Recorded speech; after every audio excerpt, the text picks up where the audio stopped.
Starting and running a business isn't easy. Advocating for economic advancement and others while walking the talk are the kind of people most of us love to meet. Up next, I sit with a woman whose life is made for a big screen, an entrepreneurial journey that takes us from the big banks to plane crashes to building a health and technology company from a life-threatening illness her daughter faced. I'm Aman Gill. If you're interested in inspiring people with stories and insights on how to live a more meaningful and impactful life, get settled and let's get started.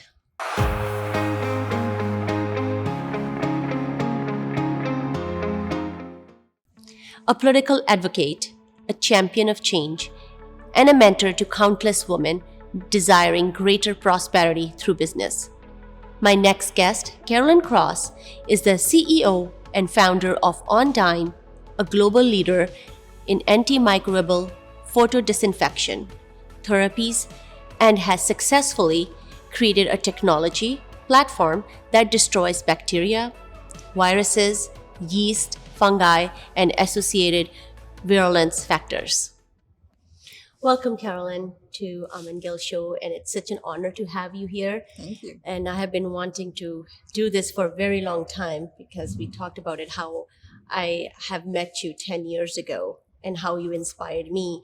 And that's when I wanted you to have this conversations. And, patience is something that I learned is such an important added value that patience does pay off. Absolutely. So starting with this, you were in finance, you had your career in finance, and you worked in the banks and investments, and you had a very successful career. What inspired you to go towards the medical field? I think the best way to describe it is that the medical field found me. I came across a technology that was so appealing in its simplicity and its elegance. And the concept was that a light combined with a liquid could kill deadly bugs.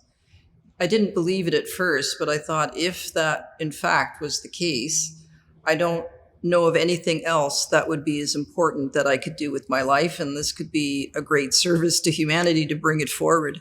I also understood that it was going to be extremely challenging because it sounded too simple and there was going to be a lot of work to prove it up and a lot of work to change standard of care and get people to accept this new modality for infection control. And so I knew it was going to take a long time. I also knew that there weren't that many people that were willing and prepared to invest that kind of time and resources behind it. And I was looking for something that was meaningful. So I say that it found me.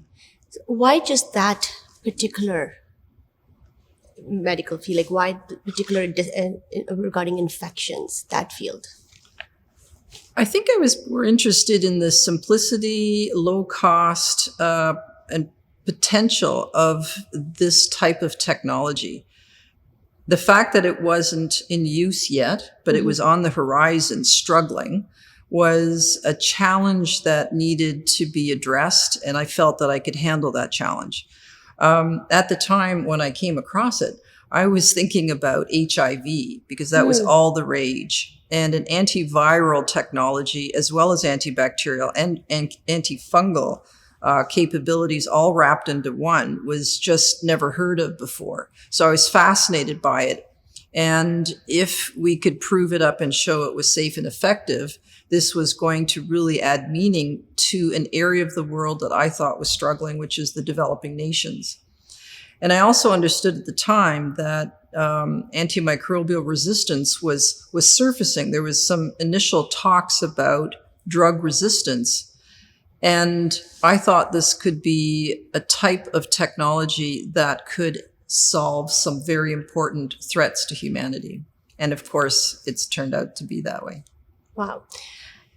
Now, before I really go into the detail of your inventions and what you have done, I'm curious about your childhood and,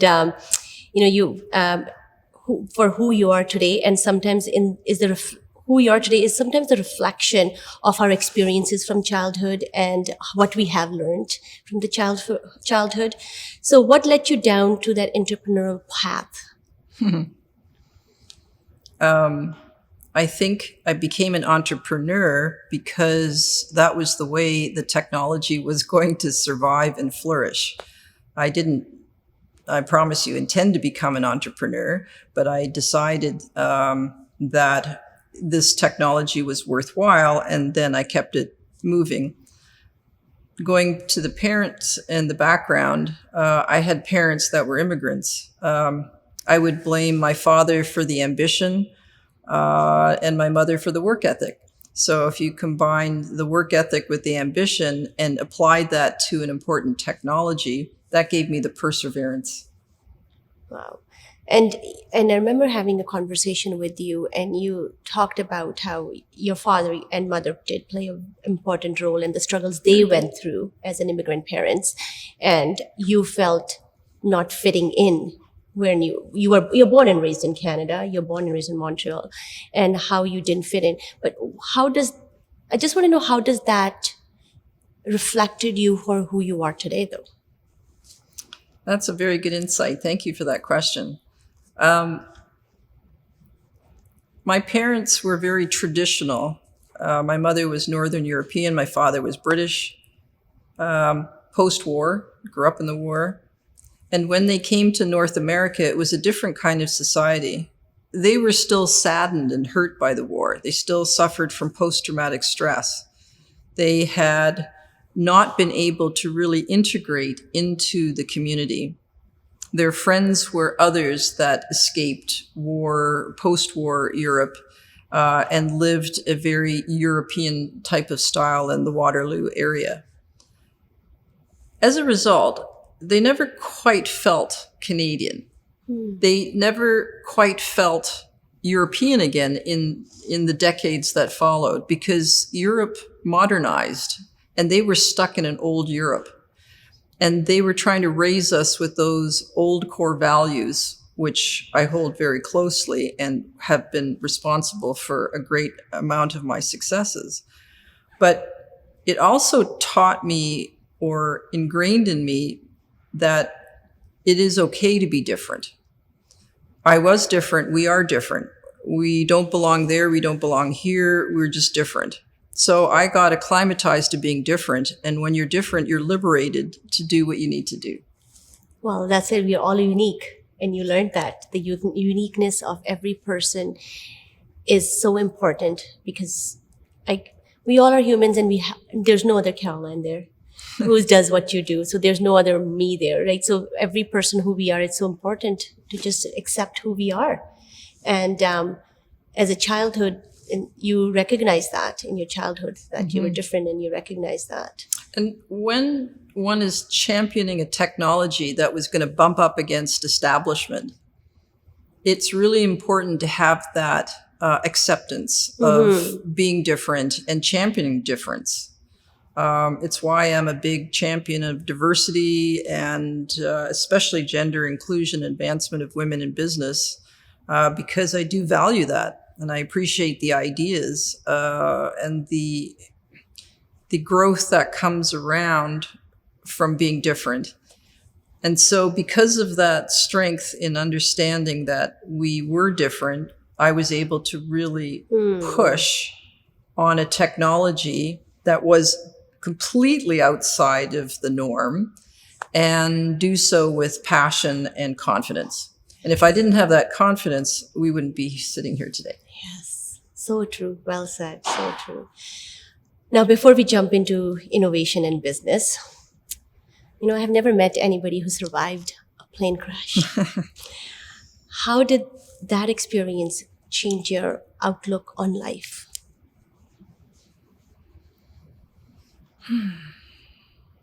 It reminded me of how fast time flies and how in an instant it could leave you. Time becoming more precious. One of the first questions I had to deal with is, well, you've had a near-death experience. It's going to take a long time for you to recover. Surely you're done. Now you're going to relax and enjoy life. And I basically said, hell no, I just have to work smarter. That was basically my outcome. I really felt that my survival was God and the universe's intervention. There were 17 extraordinary instances that enabled the people in the plane who did survive to survive, including no traffic at 7 p.m. on a Thursday evening. And it was quite a miracle that I survived, and it really drove home the philosophy that you and I believe very fervently in, which is there's a purpose and a reason for everything. And as I was spending hours and hours, days, months, trying to understand what had happened to me, it really became clear that the message was, I could have had you here, here, here, here, and here, and here, but that's how important this technology is. And it also gave me an incredibly good insight, which has served me well, and I think helped me do a better job at advancing this important technology, which is you can't go it alone, girl. You need others. There was a moment being trapped in a plane, not being able to move, fire all over the place. And if you ever want to think about what vulnerability feels like, that is it. And to the day, just thinking about the amazing hands of people that reached into a burning plane to pull me out is just something that is really just incredible to me. I would not have survived had it not been for those incredibly brave people that took it upon themselves to intervene and act as the hands of God. And I certainly felt them as the hands of God as I was trying to reconcile this is the end, and it wasn't. And the lesson that I really took was the importance of each other to do important things. Mm-hmm.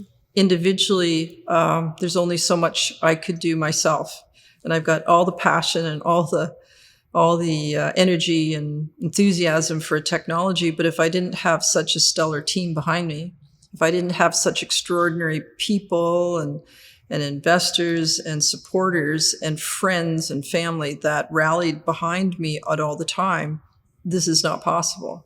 Mm. And there's nothing like that experience that pulled it all together in a very succinct way. And it just reminded me that you have to take the time for network. You have to take the time for community and the relationships. Yes. Because that's actually the most important thing. And the technologies and our various passions and projects and ambitions are going to do so much better when we have that support behind us and around us. Yes, and you touched on such an important part, that relationships.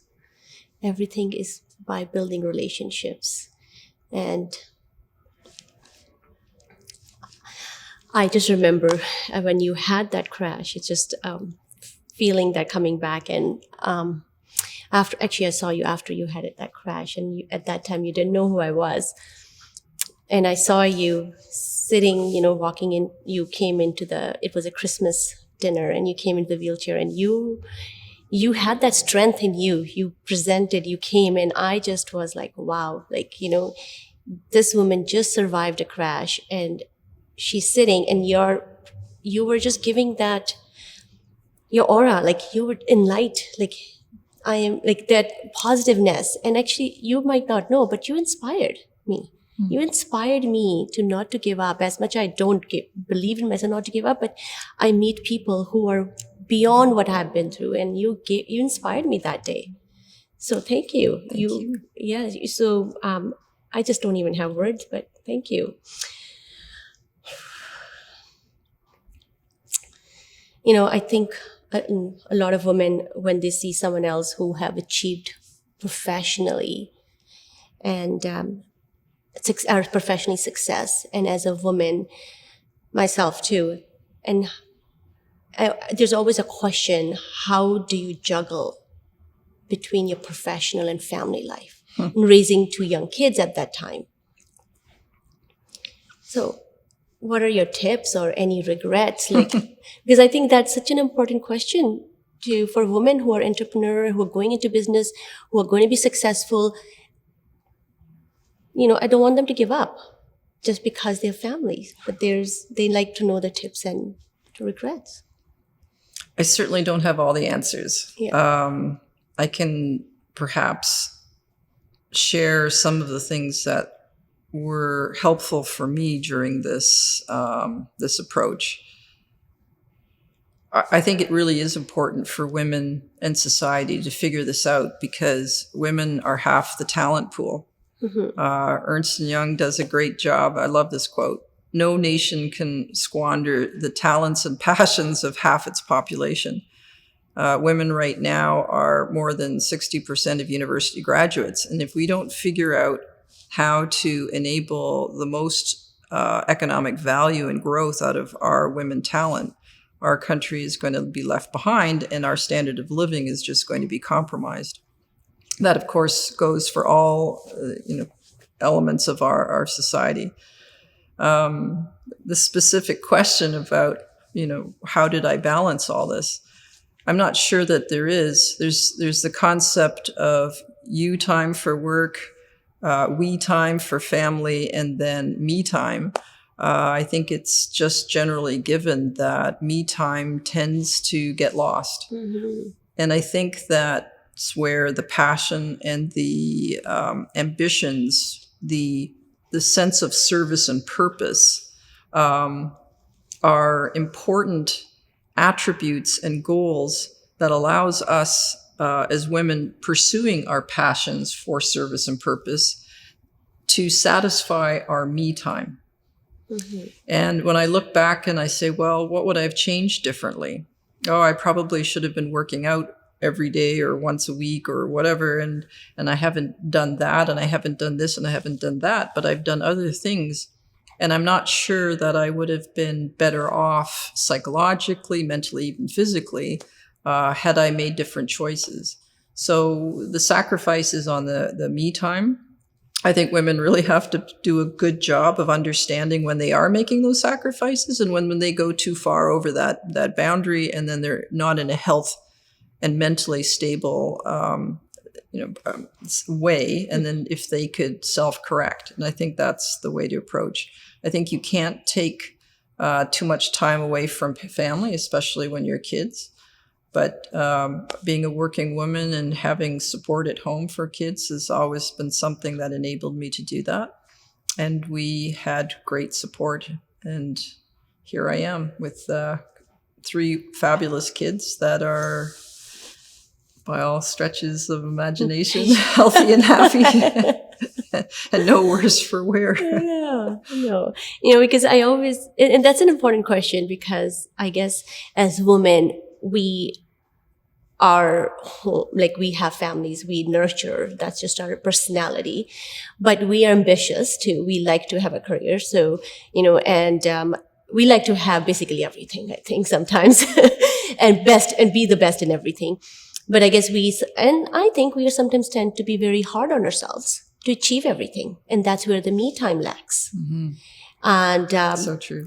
And if you're sacrificing your me time, like you just said, it better be well done, right? So that's very important for the women out there to understand that. Mm-hmm. Because sometimes they can't balance it off, and they can't understand how that goes parallel to each other. That's true. Now my next question.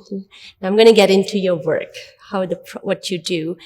Now here's a perfect segue into the current role as a CEO of Ondine. Let me read this quote from Thomas Edison and give me your first thought that arises. I never perfected an invention that I did not think about in terms of the service it might give others. I found out what the world needs. Then I proceed to invent. Solution-based inventing. Absolutely. And I relate to that because I saw a world, most of the world, not having enough money for medical infection control that is needed. So I totally relate to that. And I have obviously great admiration, as opposed to let's invent something cool and then see what market could be around it. No, this was definitely a driver because I could see the way to our technology making a difference in people's lives. Yes, because when I was looking at this and then it reminded me of you, but I just wanted to have your insights into it. And what do you think? Because I thought that's what you did. This is needed and it's needed for, you found this, there's a solution now. When I look at what you're really doing, I think you're tackling one of the top 10 biggest problems on the planet at this moment. Tell me about the infection control and your organization mission. Everyone understands this year has been a horrific year of infection. COVID-19 has killed 2.9 million people around the world and has caused economic devastations. Antimicrobial resistance is slated and expected in the next 30 years to annually cost 10 million lives, 3 times as many people dead as we've experienced this year alone. The economic destruction, that level of deaths and mortality and suffering is going to bring forward is truly enormous. We will have to worry about whether we have that surgery or not. We will have to worry if we should really allow our kids to go play football, because if there's a scrape on the grass and they get even just a Staph aureus, there may not be a drug to fix them and they can die. And it's going to change our world. And as a result of that, that is the driving force that causes each one of our employees and teammates on inside and outside of the company to really get behind this technology. We're in a race against time. And even now, we've got an antiviral technology that could be useful for COVID, but we're not far enough along the line on clinical development, on social development, on awareness to make a difference. And so we've got a lot of work to do. Yep.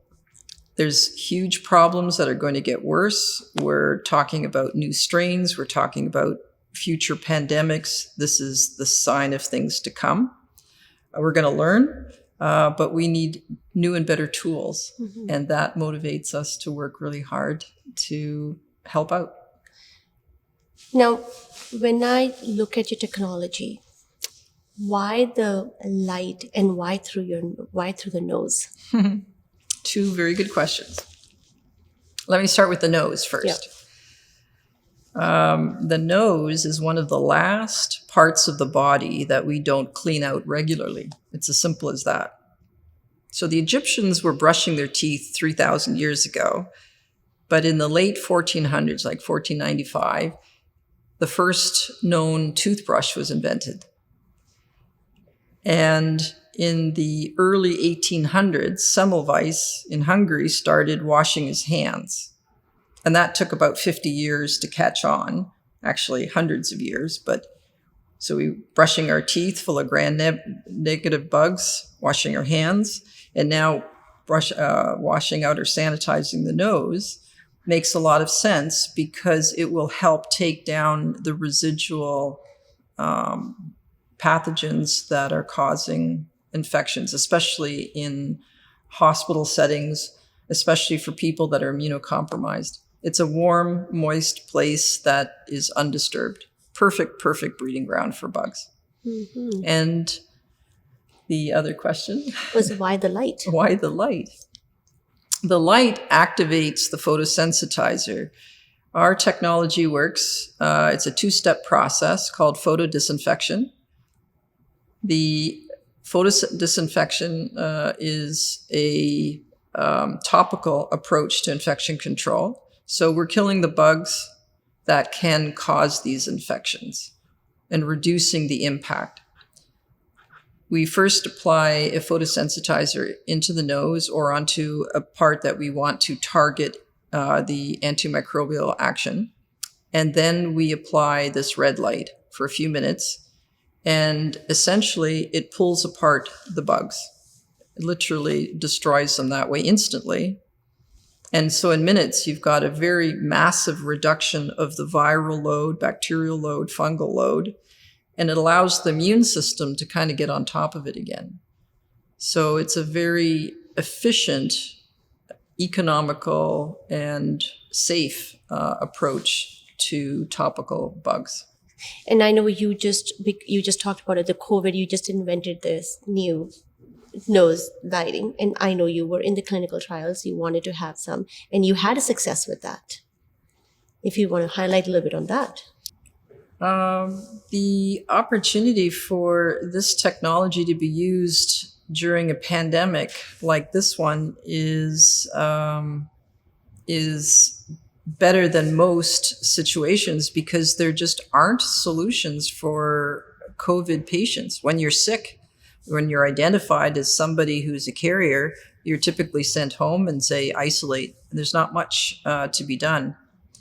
And we had a product in the hospitals cleaning out the nose before surgeries with a 10-year track record that has helped reduce infections along with other protocols to the tune of about 80%.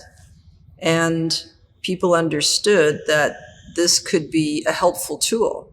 So we have heard of cases in Toronto where a clinic in particular is testing people with rapid diagnostics and then converting them from positive carriers to negative carriers after treatment of our technologies. This is really an interesting observation that we're learning more about. Another clinic in Waterloo is also coming up with similar outcomes. There is a food processing group that has been decolonizing their workers on a weekly basis and has managed to avoid any outbreaks, which is the first of such kind of food processing organization that has managed to achieve that, which is really gratifying. And our in vitro work, the laboratory work, has demonstrated quite easily that our technology is able to eradicate the coronavirus, which we understood because of the mechanism of action. But it's good for us to understand that.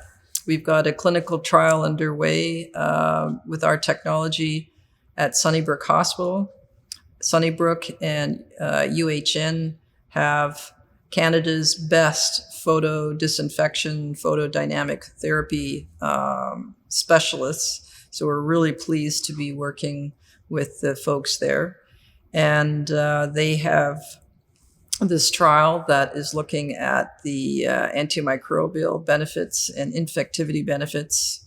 It's early stages, but we're hopeful that that trial completes and adds to this list.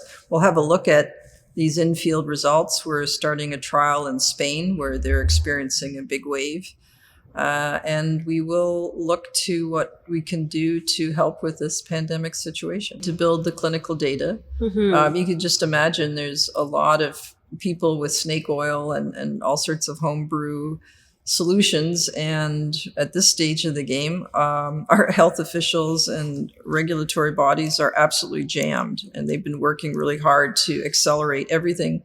People don't understand that, but every single hand sanitizer has to go through and clear Health Canada. So all those hand sanitizers and PPE equipment is just straining the system. The situation is made worse because it's the same few people that have to work around the clock dealing with supplies and new technologies and changing situation with the virus on an even weekly basis. So as an inventor, where do you think the Canadian health system ranks on a global level?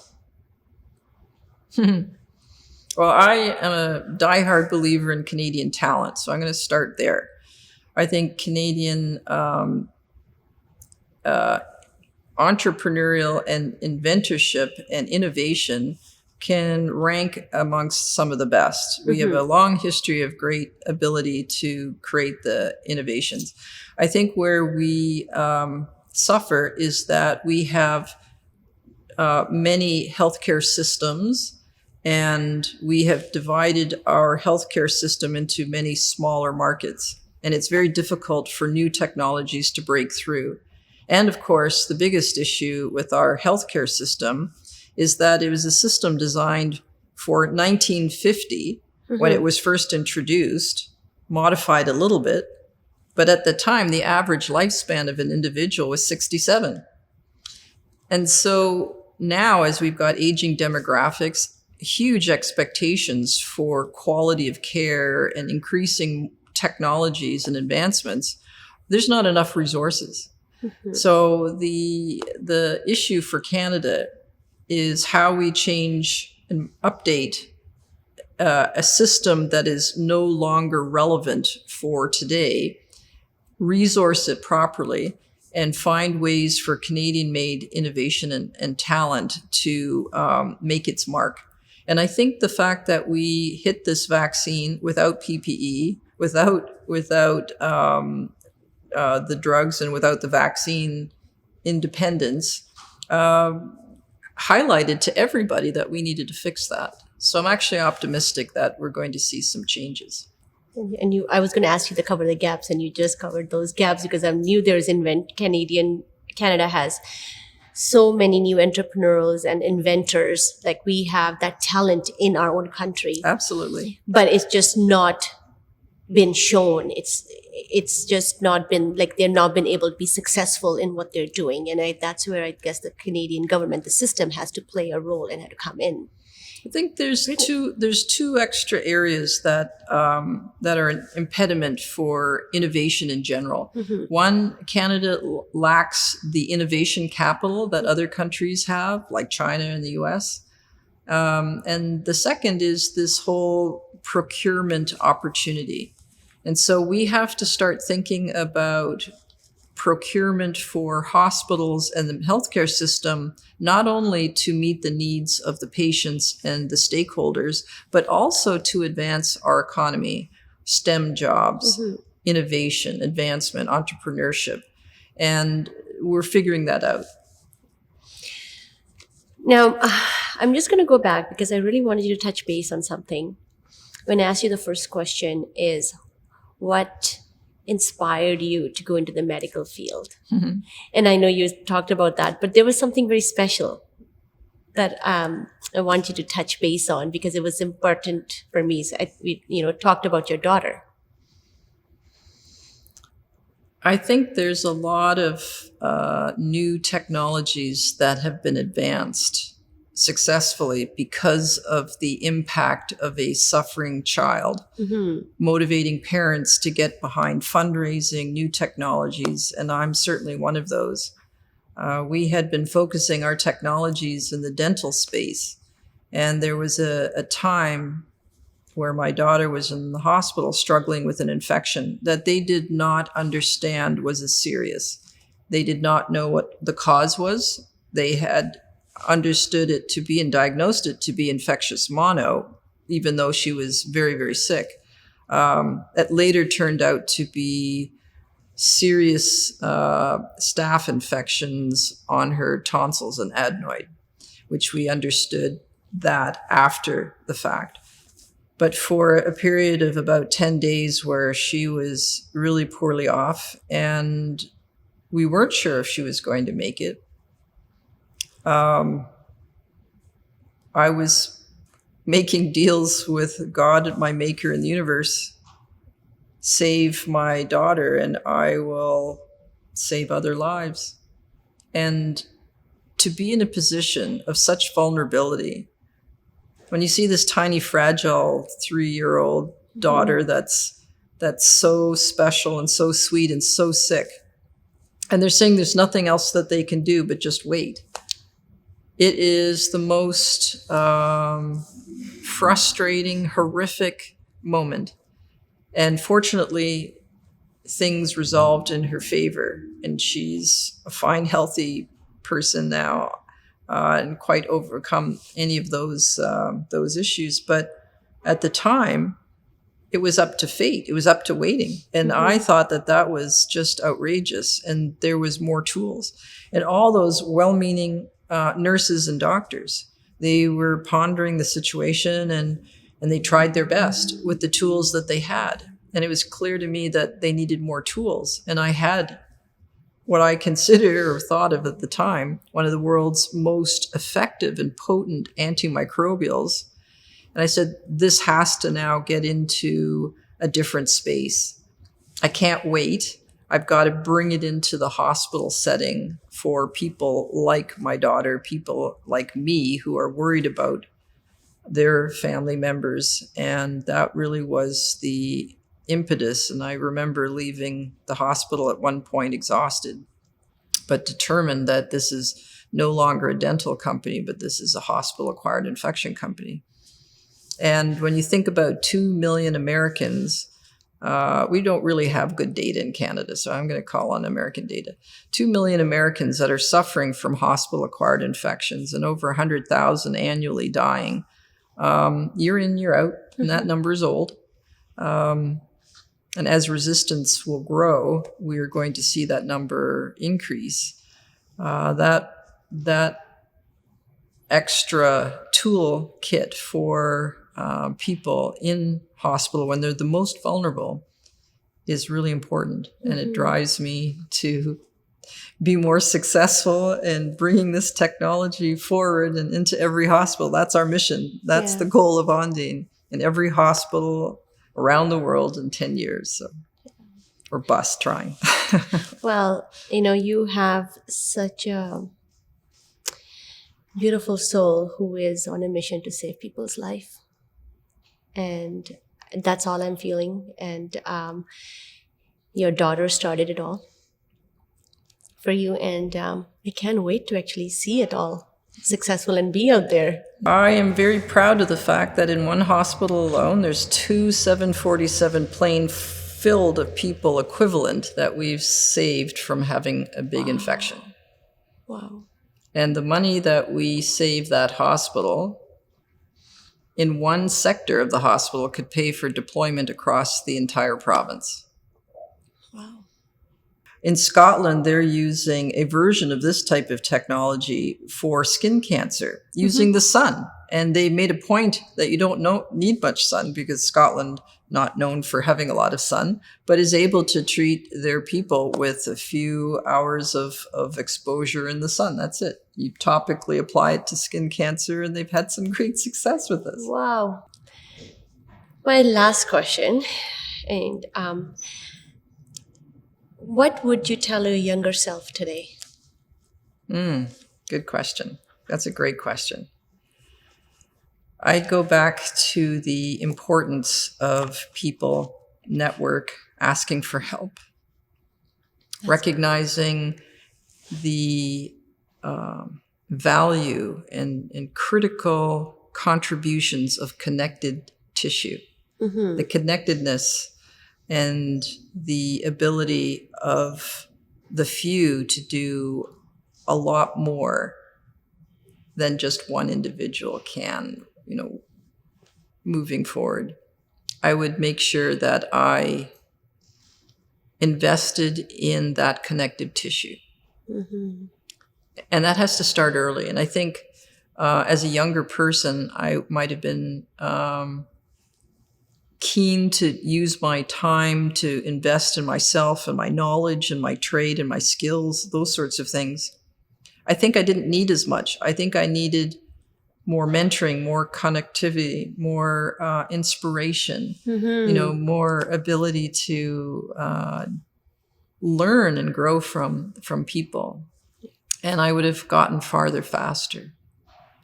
Yes. So that's what I would tell. Talking to Caroline reminds me of a beautiful African proverb. If you want to go fast, go alone. If you want to go far, go together. A few takeaways from today are the power of networking and problem solving. Now, if you want to know more about Carolyn and her team, check out ondinebio.com. Till then, and remember, never give up and stay inspired. Thank you for watching. Leave a note in the comments. I would love to hear from you. To find links and additional resources from the show, visit amangill.com. To see what I am up to, connect with me on Instagram at amangillshow. Until then, Never give up and stay inspired.